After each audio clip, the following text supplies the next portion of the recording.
माय friends good morning गोजोन फुंबिलि बयनोबो आंनि अननाय आरो सिबिनायखौ बावहरबाय आरो नोंथांमोननि बोर सारस्रिनाय बिख'नानै लानाय जाबाय। नै दिनै आं नोंथांमोननि सेराव लाबोनो नागिरदों सासे दावगाफुनाय महरगिरि फावखुंगुर बिथांनि मुङा जाहैबाय मोगथां सानजारि नोगोरनि बिथांजों आं दिनै रायज्लायगोन। बिथाङा बेसेबां सिनेमायाव एक्टिं खालामखो बेसेबां एलबामाव एक्टिं खालामखो बिनि हिसाब निकास लानाय जागोन रायजोफोर नोंथांमोना दान्दिसे नेथ' आरो बे दान्दिसे समावनो नोंथांमोना जायफ्रा आंनि चेनेलखौ साबस्क्राइब खालामाखै साबस्क्राइब खालामदो लोगोसे न'खरनि जाथि बंसोनो शेयार खालामदो। आं अब्ला मोगथांखौ नागिरनोसै। अके मोगथां एक्टर मोगथां मोनबाय दाबायबाय नेथ'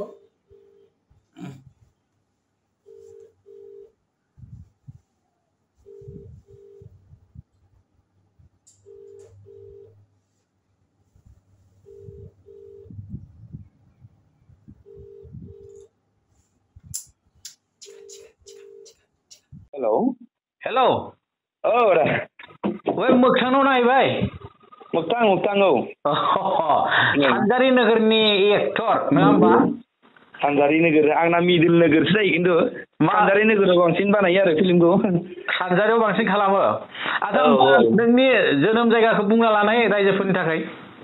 आंनि जोनोम जायगाया जाहैबाय राङापारा सनितपुर गामिया लालबराहि। औ डिस्ट्रिक्टआ सनितपुर डिस्ट्रिक्ट आरो सनितपुर। औ माने सानजारि नोगोर गोलैथारा नामा? आंना सानजारि नोगोर गोलैया ओहो। माने माजो गेजेराव जाखो बेलाय? क'क्राझार टु सिमेन्ट-सापरि गेजेर सानजारि नोगोर ओमफ्राय जों क'क्राझार गेजेराव गोलैयो आंना। क'क्राझार? औ क'क्राझार माने अदालगुरि खाथियाव आंना सनितपुर डिस्ट्रिक्टआ। औ तेजपुराव आरो तेजपुर जिंखै आरोखि। औ तेजपुरावनो आरो जेनेबा। नोंनाथ' नोंना आसोल नामा मामोन नोंनिया? आंना आसोल नामा मोगथां नार्जारि। मोगथां नार्जारिया बै कलेजाव हाइ स्कुलाव फरायनायनिफ्रायनो ना गेजेराव लानाय? औ हाइ स्कुल माने जोनोमनिफ्रायनो मोगथां दोनखानाय आरो मोनसेल'खा। औ बिमा बिफाया मोगथां दोनखानाय बेल'खा आरो। आच्छा नोंथ' गोबां फिल्माव एक्टिं खालामबाय औ। ओमफ्राय एलबामफोरावबो मोसाबाय नङा होमबा? मोसाबाय औ। नों बेसेबां बैसोनिफ्राय एक्टिं खालामजेननाय?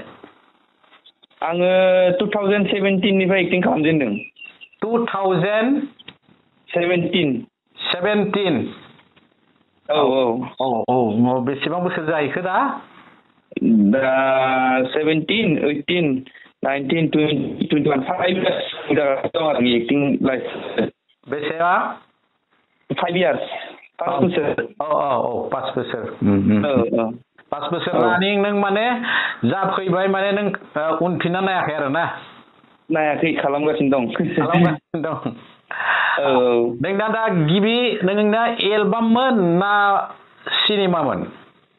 आंना गिबि डाइरेक्ट सिनेमाखामोन आरो। प्रबिन दानि डिरेक्सनाव खालामनायमोन मिस्टार सानजारि होननाय। प्रबिन साथाम दा फिल्म डाइरेक्टरा साथाम माने दङ? औ प्रबिन मैथा बर' होनना बुङो। बे जाबाय सानजारि नोगोरनि। सानजारि नोगोरनि आरो बे। मैथाखौ मोनदेरबाय आरो बे मावबाफ्राय? हा? मैथाखौ मोनदेरदो आरो इयो बहाबा? औ मैथाखौ मोनदेरनाय मोननाय नाम बेखौ रायजोफ्रा होनाय नाम मोननि। रायजोफोरा होनाय आरोखि ने? औ मैथाया रायजोफ्रा माने मैथा लानो थिननाय नाम आरो बेखौ। ओमफ्राय बेखौ लाबाय बे। लाबाय औ। पस्टारफोरावबो प्रबिन बर' मैथा लिरो ब्रेकेटाव मैथा लिरखायो आरो आजिखालि। जायखिजाया नामा मोजां जायो बेना। बिनियावनो नोङो गिबि एक्टिं खालामजेनदों? बिनियावनो गिबि एक्टिं खालामजेननाय आरो आंनि बे फार्स्ट मुभि नालाय। हा? आंनि फार्स्ट मुभि नालाय। औ फार्स्ट मुभि। बे फार्स्ट मुभियानो खिन्थु डाइरेक्ट माने 7टा एवार्ड खामायनो हाखादों आरो जोंनि बर' आर्टिस्ट एस'सियेसननिफ्राय। मा नाम बेयो? माबा मिस्टार सानजारि। मिस्टार सानजारि औ मिस्टार सानजारि फिल्म आरो बे माने 7टा एवार्डबो मोनखांबाय एवार्डबो मोनखांबाय औ 7टा माने 7टा डिपार्टमेन्टआव एवार्ड डिपार्टमेन्टआव औ जेरै एडिटिंआव मोनदों नामा एडिटिंआव मोनदों बेस्ट एक्टर मोनदों बेस्ट स्क्रिप्ट राइटार बेस्ट सापर्टिं एक्टर ओमफ्राय औ बेनिफ्राय माबा मोनदों बेस्ट चाइल्ड एक्टरबो मोनदों बिदि मोनदों आरो आच्छा बेनो नोंनि गिबि आरो गिबियावनो नोङो एकदम माने हाहाकार खालामखानो मोनदों आरोखि ना हाहाकार खालामनो मोनदों गोजोननाय मोनदों आरो होमबाथ' नोङो मैथा फंबायखौ नोङो गय फाथै होनानै खुलुमनांगौ खुलुमबाय खुलुमबाय आच्छा जायखिजाया नोङो बेहाय मा एक्टिं मोनदों हिर' मेइन नङा आं बेयाव एक्सुवेलि मेन हिर'थ' नङामोन एक्सुवेलि बै जायबा मेन हिर' बिनि फिसाला पार्ट खालामदोंमोन आरो आं मेइन हिर'नि फिसाला जादोंमोन नोङो औ फिसाला जादोंमोन आरो आं हिर'नि होमबा एसे बैसोआबो उन्दैमोन नालाय उन्दै नुयोमोन आरो बिदि आरो दा नेक्स्ट सेकेन्डआव मा खालामखो नेक्स्ट सेकेन्डआव आं बिबायारि खालामदोंमोन बे बोसोरावनो आरो बिबायारिया सोरनि बिबायारिया जोंनि राङाफ्रा हालामनिनोमोन आरो दुर्गा बर' ओमफ्राय मंगल नार्जारि होननाय बिसोर सानैजों खालामदोंमोन आरो बिसोर सानैजों प्रडिउस खालामनानै खालामदोंमोन ओमफ्राय तामुलपुरनि के कमल के होननाय आरो औ बे आरो फिल्मा सेकेन्ड फिल्म आरो बेयो बिदि होमबा बेयाव मेन रल लाजोबबाय केकेनियाव खालामनाया मा फिल्ममोन बेलाय हा बिबायारि होनदोंमोन बिबायारि औ बिबायारि नेक्स्ट 3 नम्बराव आंना दङ हांमाया सोरनि हांमाया जाहैबाय बेनिफ्राय गोजोन होननाय मा होनदों गोजोन बर' होनना बुङोबाथाय सिनायबा लिरदों माबायो बिजनि चिरां डिस्ट्रिक्ट बिजनिनि नों दलद जना था मानसिया थाबायबाय थाना दलद जना दङ नेटआ थांलाय फैलाय जादों नोंनिया आंना नेटआ एसे खम बिजनिनि मा होनदों बिजनिनि गोजोन बर' होननाया बे स्क्रिप्टखौ लिरदों आरो हांमाया सोरनिमोन प्रडाक्सना नैबे माबानिमोन आरो जौगाफु फिल्म प्रडाक्सन होननायनिमोन आरो बहानि ओमफ्राय नै गगामुगनिमोन बियो बिखौबो मैथायानो डिरेक्सन होनायमोन आरो डिरेक्सन होदो बेनो बे फिल्मावनो बांसिन सिनाय जानाय बायदि जादों आरो जेनेबा बुंनो थाङोबा नाम्बार फिल्ममोन नोंनि 3 नम्बर फिल्म दे बिनि उनावहाय मा खालामखो बिनि उनाव आरो बानायदों माबा हाफ ब्रेन बानायदोंमोन हाफ ब्रेना बहानि हाफ ब्रेना जाहैबाय बे अदालगुरिनि डिमाकुसि होननाय जायगानिमोन बिदि आरो बेबो फिल्मानोमोन हाफ ब्रेन फैला आदा मेन्देला आदामोनजों खालामनो मोनदोंमोन आरो बियो हाफ ब्रेन माबाबो दंमोन नामा बिपुल राभाबो नामा बिपुल राभाबो दङमोन बेयाव बिसोरजों एखे लोगो खालामफानो मोनदोंमोन आरो बेनि उनावहाय मा खालामखो नों बहा बिनि उनाव बे बोसोराव आं गासै 9 बानायदों बेनोथ' फिल्मा मोनसेया जाहैबाय आरो बिसाचारियालाव खालामदोंमोन निखावरि होननाय बेखौबो फैलासारजोंनो खालामफानो मोनदोंमोन निखावरिखौबो आरो ओमफ्राय नेक्स्टआ जाहैदों सालबारि बाक्सा सालबारियाव मा फिल्म बे आबिर 2 मैयो आबिर 2 आबिर 2 ओमफ्राय बेनिफ्राय बेखिनियानो आरो 9मोन बे बोसोराव 9 खालामखादोंमोन आरो नै दा लास्ट मा मावबाय दं सोरनि दा प्रबिन आदा मैथानिनो मावगासिनो दङ प्रडिउसारा अनजालु बसुमतारी होननाय बहानि बे ओमफ्राय दा स्क्रिप्ट आरो डिरेक्सना आदा मैथानिनो आरो स्क्रिप्ट डिरेक्सन आदा मैथानिनो ओमफ्राय फिल्मनि नामा जाहैगोन आगर गैयि आर'नाइ आरो आगर गैयि आर'नाइ सोर दं एक्टर एक्ट्रेसफ्रा रायजोफ्रा मोनथिखाथों होमबासो सिनेमाया माने हाइलाइट जागोन ना हाइलाइट जागोन एक्टर एक्ट्रेसाथ' जाहैबाय सोरां फंबाय दं एक्सन मास्टार मिथिखायो जोंखौ बयबो मिथियो बेखौ सोरांखौ बेनिफ्राय ओमफ्राय आं दङ बेनिफ्राय माबा दङ जयश्री एक्ट्रिस दङ बेनिफ्राय जुनमनि होननाय दङ आरो बेनो गावनो प्रडिउसार आरो जुनमनिया प्रडिउसारनिनो वाइफ जायो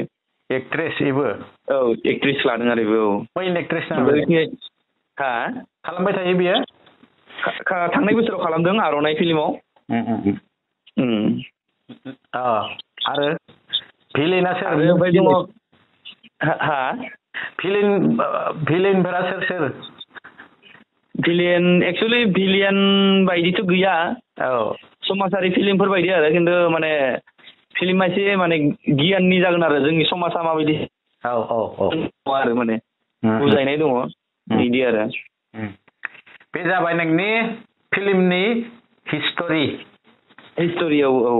दा नोङोथ' एलबामफोरबो गादो एलबाम गादों खैथासो एलबाम गाखो एलबामखौथ' हिसाबानो गैला मोनथाम मोनब्रैसोनि मुं खोन्थालाय दा दिनैसो मोनसे रिलिज जादों आरो माग फागुन होननाय रिलिज जादों दिनैसो माग फागुन ओमफ्राय आंनि सबसे फेमास जानाय एलबामा जाहैदों मिनिहां मोख्रेबहां सोरनि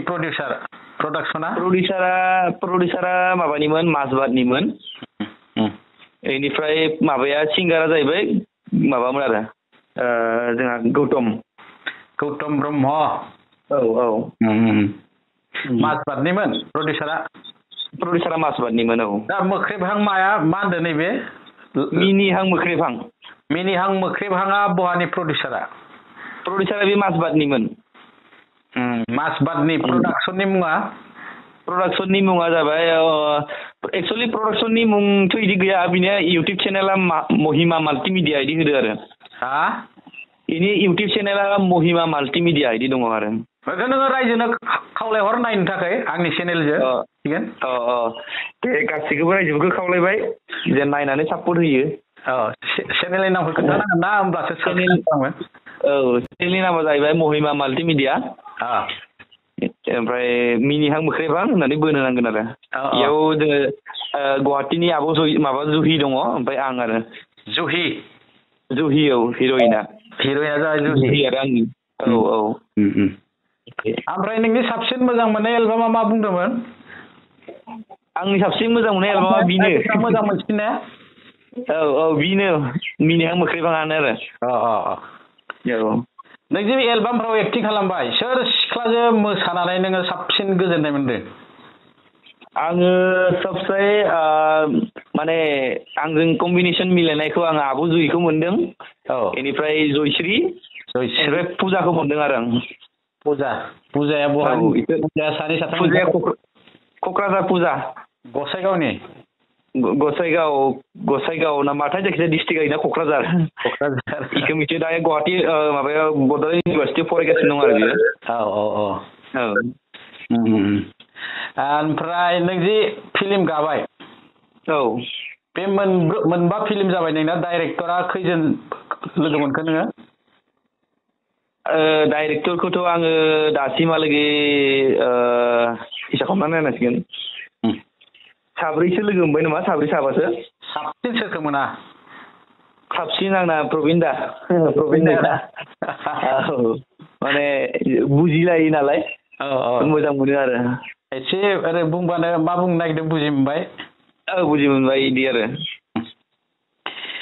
मैथानाव खालामनांगोनलै आंबो मालाबा खालामगोन बुंबाय थायो गैया नोंसोर बुंबाय थायो आच्छा जायखिजाया नोंसिनि सानजारि नोगोराव माने दाना प्रडिउसारफोराबो ओंखारनो हमबाय डाइरेक्टरनिबो आंखाल गैला एक्ट्रेसनिबो आंखाल गैला नङा होमबा ओमफ्राय नोङो जोंहा BKWAC नि शिबनि मोनसे गानाव मोसादों नामा मा गानमोन बे मोसादोंमोन मा गानमोन बे निजोम हरनि समाव बे मेथाइआ सोर गाव लिरनाय ना सोर मिहिनेश्वर सारा लिरनाय ना बे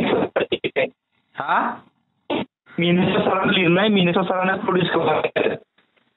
प्रडिउस आरो लिरगिरिया मिहिनेश्वर मेथाइखौ सोर रोजाबदोंमोन मेथाइखौ नामखौ बावबाय आं दानाबा मेथाइ रोजाबगिरिखौ आं बावबाय ना हौवा मानसि हौवा मानसि औ बैसोगोरा जोंनिनो गाहाय औ दा नों मा फरायनाया जोब्बाय नामा नोंना आङो 2019 आव आं ग्रेजुवेसन कमप्लिट खालामबाय ग्रेजुवेसन औ ओमफ्राय दा बेलेग फरायफिननो हाथ'वाखै आरो एक्टिं लाइनाव बिए पास खालामबाय औ बियाबो खालामबाय नामा बिया पासबो खालामबाय बिया पास खालामथ'नो हायाखै लांदां जाना दं बे खालामहां न'खराव बुंबाय थादों आरो रायखांबाय थादों जानांसिगौ होनना न'खराव मानसि गैला नालाय जुदि हाबा जाबाय नोङो हाबा जानानै नों जुदि बिसिखौ रांखिनो मोनोबा नोंखौ एक्टिं खालामनो हगाराबा नों मा खालामगोन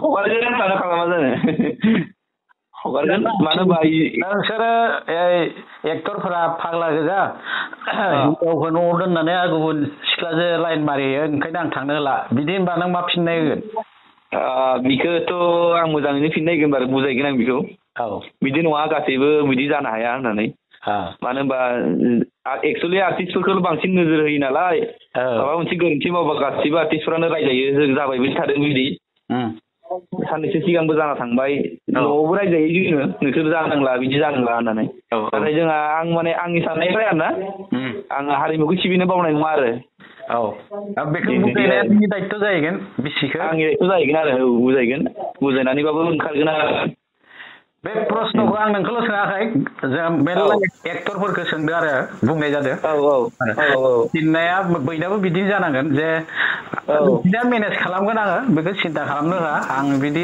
जेबो खालामहैया ओरैहाय बुंनानै थांना आरो बिदिनो जानांगोन आरोखि नङा होमबा आखल आखुआबो नङाबा हारिमुआबो नङाबाथ' लेथेर फेथेर जागोन दावराव दावसि जागोन बदनाम जागोन नङा होमबा बदनाम जागोन जेरैहाय इसे जाहांदोंमोन गेजेराव दा जेनेबा बेलाव संख्रि होनाय रखम थनथ्र'ना थाबाय रिजाफिनलायबाय नङा होमबा जाबाय आच्छा जायखिजाया नोङो माने हाबा जानायनि उनावबो गारनाय नङा एक्टिं खालामनाय गारा आरो नोंसोर एक्सपिरियेन्स नोंसोर बिसिमबो हाबाबो नोंसोरबो गारबाय नालाय जोंबो गारनाय नङा आरो नोंसोरनि लान्जायखौ दंगोन जोंबो माने आच्छा जायखिजाया नोङो नोंसिनि सानजारि नोगोराव सनितपुर ओरैहाय BKWC माने बड'लेण्ड BTCनि BTRनि आउटआव मेरला लिडारफोर लोगो मोनबाय नोङो दैदेनगिरि बर'फोरनि बिसोरनि गेजेराव नोङो सोरखौ साबसिन मोजां मोनो आङो दा लिडारफोरनि गेजेराव आं मिहिनेश्वर सारखौ मोजां मोनो बयनिख्रुइ आरो चिफ सार होयो जोंनि दा BKWCनि चिफ सार बयनिख्रुइबो माने मोजांसिन बयजोंबो फ्रि फ्रेन्ड रायलायो लोगो जानानै रायलायो माने गावखौ सासे लिडार होननानै जेबो फोरमान होआलासिनो माने लोगो हिसाबैसो रायलायो आरो बेनिखायनो जों सारखौ मोजां मोनो आरो माबा मोनसे प्रब्लेम जायोबा खोन्थाना लाबानो सापर्ट खालामो बेबायदि आरो गाव प्रडिउस खालामनायखाय गावनाव एक्टिं खालामनायखायसो होनफ्लादो खोमा नोङो ना होनथारदो नङा जायखिजाया खाथियाव इयाव फैनानै नों रायलायफैबा नोंबो मिथि मोनगोन आरो जायगानि गासैबो बुंखायो माने सारा बहुत मोजां होननानै आरो दे सारा बिदिनो सारा बयजोंबो मोजां मोनजायो औ मोजां मोनजायो बयबो खोथा माने जोंनि बर' हारिनिल' नङा इयाव बहुत माने हारिनि मानसि दङ मिसिं माबाफ्राबो दिउरिफ्राबो सारनि खोथाखौ बहुत मानिजोबो आरो बे एरियायाव थारमाने हारिमुखौ सिबियो बियो सारा सिबियो बयनिबो माने जोंनि बर'खौल' नाया बियो माने बेलेगखौबो नायफिनो आरो जायखिजाया जोंनि बर' हारिमुखौ सिबिब्ला बर' हारिमुनि जाय महरगिरि बिथांखौ मोजां मोनगोन आरो मोजां मोनबानोथ' बिथांखौ हेफाजाब होबाय थागोन नङा होमबा नंगौ आं हेफाजाब होबासो गाव बे मासिखौ मोनबाय थागोन रायजोफोर नंगौ बिदिनो जोंखौ अनसायग्रा जोंनो चिफ नांगौ लिडार नांगौ आच्छा बिदिब्ला जों सानैनि रायज्लायनायखौ दिनै एसेयावनो दोनथ'नाय जाबाय लोगोसे नोङो गोलाव सम महरगिरि जाना थाथों आरो नोंनि जिउआ गोलाव सम थांना थाथों बेनि थाखाय आङो अबं गसाइनाव बोर बिख'नानै नोंनो हरदेरनाय जाबाय गोलाव जाना खुलुमहरबाय आं गोलाव जानानै दे होमब्ला बाय दे बाय फिल्मा मा बुंदोंमोन नै दा जाबाय थानाया आगर गैयै आर'नाइ जायखिजाया बेखौ नुगोन मोजां जाथों मोजां गोसो होनानै खालाम बयबो दे औ गोसो होना खालामगासिनो दे जा प्रबिन बर' फंबायनि नामा आरो थाखोसे दावखोबावो okay thank you okay thank you good bye